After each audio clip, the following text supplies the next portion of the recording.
To this day, they've never addressed the issue on GBV. A representative from Soroptimist International and a member of the Lae Safe City Committee, Nellie McLay, said the Department of Community Development, Youth and Religion should not be silent about GBV in the country.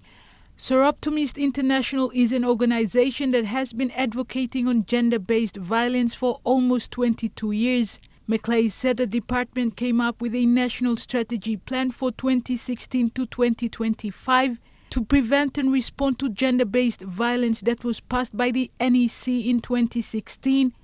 However, not much has been done. When we're addressing gender-based violence, we're not only talking about women being bashed and assaulted, physically assaulted and emotionally assaulted. We're also talking about children that are involved in a family, young boys, young girls, everyone across the board. So I want to appeal to our national government. I want them to tell us, where is that document? We want to know.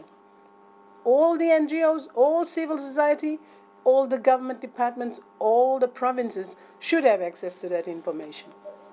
McLay's call follows a stakeholders meeting including the police, CS, NGO groups, Australian Federal Police and GBV survivors last week, who called on the Community Development Department to focus on the issues of GBV seriously.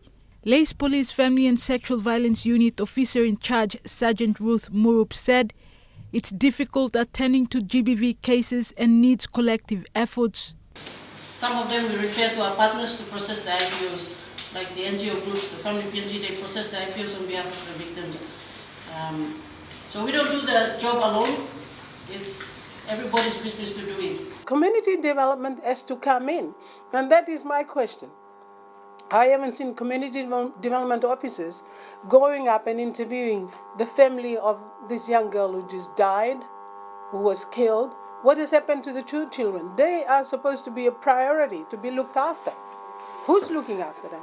Government blame it, each province blame it, and as responsible look can big play heavy in a big play bagarap and come up here. You may talk COVID-19, but Lord this la stop here. It's here to stay. I'm continuous. Young man Mary kissing bagarap. McLay said GBV doesn't only concern women and girls, but men and boys as well. The primary function of the Department for Community Development and Religion is to develop policies and legislations to promote and protect the rights of vulnerable groups such as children, women, persons living with disability, and the elderly. To this day, they've never addressed the issue on GBV. Never. And now it's escalating. There are a lot of young girls dying. Now, when this young girl died in Mosby, channeling,